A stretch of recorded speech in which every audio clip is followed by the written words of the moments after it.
안녕하세요. 중소기업 결산 서류 뿌시기 오한나 세무사입니다. 오늘은 우리 재고자산 잔액 명세서에 대해서 알아볼 거예요. 우리가 결산 시점에 있어서 결산 시점에 확정해야 되는 부분 중에 하나인데요. 재고자산도 굉장히 중요해요. 왜냐하면 우리가 재고자산을 파악하는 이유를 크게 두 가지로 좀 나눠 볼 수 있을 것 같아요. 첫 번째는 우리가 그 재고자산, 상품 등 재고자산을 매입해야 되는 시점, 우리가 지금 판매할 수 있는 재고자산을 얼마나 가지고 있는지를 기준에 수시로 파악을 해야 할 필요가 있겠죠. 두 번째는 우리가 회계 정보를 보고하고 전달하는 데 있어서 회계 기간을 정해놓고 있죠. 이 재고자산 내역에 따라서 그 회계 기간에 보고하는 이익이라든지 그런 내역들이 바뀔 수가 있어요. 그러니까 원가와 이익 그리고 재무 상태표상 그 자산의 잔액까지 굉장히 여러 군데 영향을 미치는 부분 중에 하나죠. 그래서 이 잔액 명세서를 정확하게 작성을 해서 회계 담당자라든지 아니면은 세무대리를 하는 세무대리인에게 전달하는 것은 굉장히 중요합니다. 그럼 재고자산의 기본 개념을 먼저 살펴볼게요. 정상적 영업활동에서 판매하기 위하여 보유하거나 생산 과정에 있는 자산과 생산 또는 용역 제공 과정에 투입될 자산이다라고 했어요. 판매하기 위하여 보유하고 있는 건데요. 그렇다면 예를 들어서 어떤 기업이 마스크를 샀다고 할게요.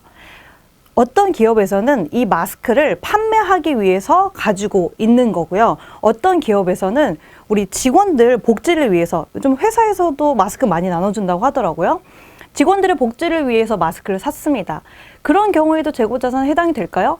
똑같은 마스크이지만 누군가에게는 재고자산이 되고 직원들에게 나눠주기 위해서 매입한 마스크는 재고자산이 아니라는 거죠. 그 기준도 하나 들어가는 거고요. 그리고 생산 과정, 이 완제품이나 어떤 상품만 재고자산에 해당되는 것이 아니라 원재료가 됐든 그 중간에 생산 과정에 있는 그 모든 자산들이 다 재고자산에 포함이 된다라는 거고요. 조금 더 우리 계정 과목별로 조금 더 살펴볼게요.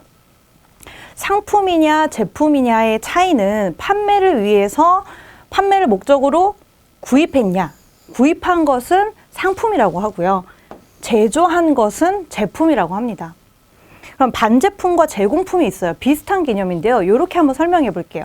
반제품은 완제품은 아니지만 이 자체로 판매가 가능한 것을 반제품이라고 합니다. 예를 들어 볼게요. 어떤 회사가 컴퓨터를 제조해서 판매하는 회사예요. 근데 이 컴퓨터를 제조하기 위한 과정에서 여러 가지 부품들을 만들게 되죠. 그 부분들을 만들게 되는데 하드디스크, 굉장히 중요하죠. 하드디스크를 만들었다고 할게요. 이 하드디스크 자체도 어때요? 판매가 가능하죠. 별도로 하드디스크만 사서 내가 가지고 있는 컴퓨터에 조립을 하고 이런 경우도 있잖아요. 그런 경우에 이 하드디스크를 반제품이라고 합니다. 자, 반면에 제공품은요. 마스크라고 할게요. 마스크인데 이 앞장만 있어요. 이 옆에 끈이 안 달려 있어요. 끈이 안 달려 있는 마스크를 쓸 수가 있을까요? 판매할 수가 있을까요? 불가능하겠죠. 그런 경우에는 제공품으로 보는 것이다. 차이를 이렇게 설명할 수 있는 거고요. 원재료는 원료나 재료 등처럼 제조에 투입되기 위한 재료들을 말하는 거고요. 저장품은요. 우리가 소모품이든 소모품 등 이제 비용으로 계상이 됐던 부분들인데 기말에 소모품으로 샀던 그 물건들을 사용하지 않아서 차기로 이월되는 경우가 생겨요. 그러면 비용 처리했던 부분을 다시 환입해야 되겠죠. 그 환입에 필요한 계정 과목 또는 제조에 우리가 사용하려고 샀던 어떤 부품들이나 이런 것들이 있는데 그것을 제조에 사용하지 않게 되거나 그 계정 과목을 설정할 수 없는 것들, 이런 것들은 저장품이라는 재고자산 계정 과목으로 사용할 수 있습니다.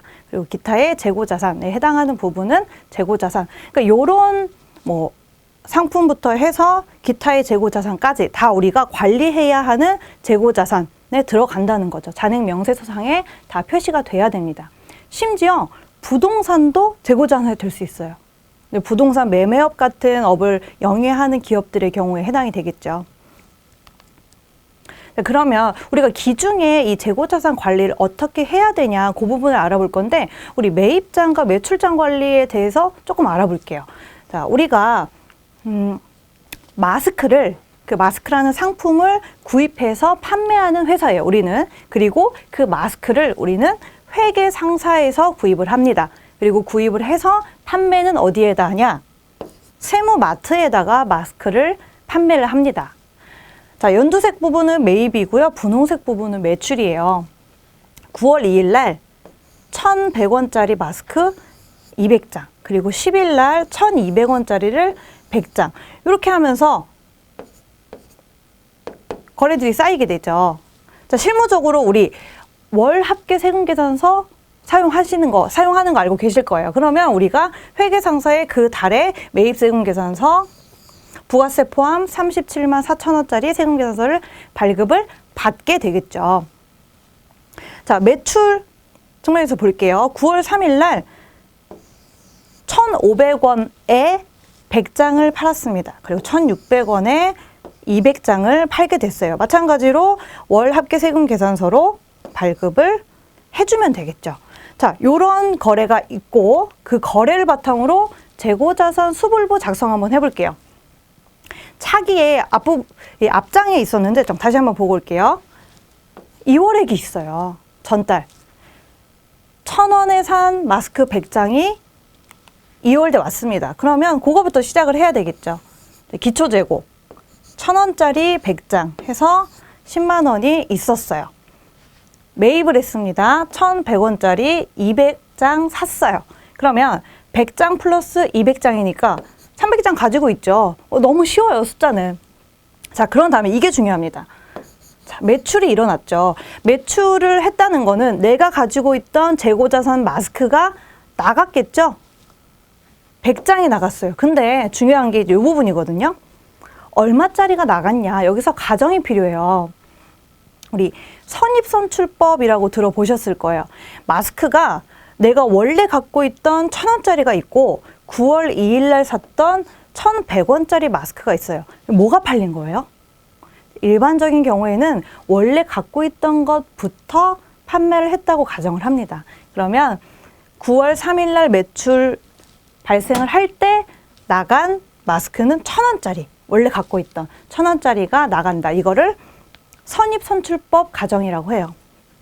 어쨌든 우리가 300장 가지고 있었는데 100장 팔았으니까 200장 남았네요. 22만 원 금액으로는 남아 있고요. 이런 식으로 매입 매출을 쭉 적어 내려가는 거죠. 계속 재고는 관리를 해야 될 거고요. 자, 그럼 요거 한번 물어볼게요. 이게 100장이 남았어요. 우리 재고 자산이 100장이 남았는데 이거 얼마짜리일까요? 우리가 먼저 갖고 있던 거를 먼저 팔았다면 남아있는 거는 가장 마지막에 산 게 남아있겠죠? 뭐죠? 요거. 9월 10일 날 산 1,200원짜리 마스크 100장이 남아있는 거예요. 그러면 12만 원이 되겠죠. 그러면 차월로 2월 되는 재고자산의 잔액은 12만 원이다. 만약에 이게 9월 말일이 아니라 12월 31일이었다면 우리 결산서상에 재무상태표상에 그 재고자산 잔액으로 남아있는 금액은 얼마다? 12만 원이다. 요 잔액이 중요해요. 우리가 결산서를 작성할 때 요 내역을 주면 돼요. 다만 우리가 팔고 우리가 갖고 있는 재고자산의 종류가 사실은 이렇게 단조롭진 않겠죠. 그 부분은 세세하게 다 관리가 들어가야 되고, 플러스 자, 마스크라고 가정을 했을 때 우리가 그러면은 창고에 갔어요. 창고에 가서 우리 지금 마스크가 몇 장 남았지? 100장 남았어요. 근데 사실은 이거보다는 실제적으로는 좀 많겠죠. 우리가 판매하는 기업이니까 뭐 10,000장 정도 남아 있어요 라고 장부상에 확인을 했어요. 근데 가서 실제로 확인을 해보니까 좀 비어요. 왜 우리 손 탄다고 하죠. 좀 이렇게 없어지기도 하고 하거든요. 그런 부분도 인식을 해야 되고, 그리고 못 쓰게 돼버리거나 어떤 상품의 가치가 사라진 그런 재고자산이 있을 수 있어요. 이런 부분도 다 체크를 해야 되겠죠. 그렇게 재고자산의 잔액명세서를 깔끔하고 정확하게 관리를 해야 된다. 그래야 정확한 재무제표 그리고 이익이 도출되게 된다. 우리 여기서 봐도 한 가지 더 가져갈 수 있는 거 있어요. 뭐예요? 출고된 부분에서 1,000원짜리 100장, 3,100원짜리 200장을 팔았다고 했죠. 이게 뭐가 되는 거예요? 재고자산이라는 자산에서 매출 원가라고 하는 비용 처리가 되는 거예요. 이 부분이. 그러면은 우리가 47만 원의 매출을 얻기 위해서 얼마를 투입했다? 10만 원에 22만 원. 32만 원 원가로 들어갔다. 그것도 가져갈 수 있는 거죠. 그렇기 때문에 이 재고자산의 관리는 자산과 비용, 그리고 수익, 이익 측면에서 굉장히 다 영향을 미치는 중요한 부분이다까지. 자, 오늘 재고자산 잔액명세서 살펴봤고요. 오한나 세무사였습니다.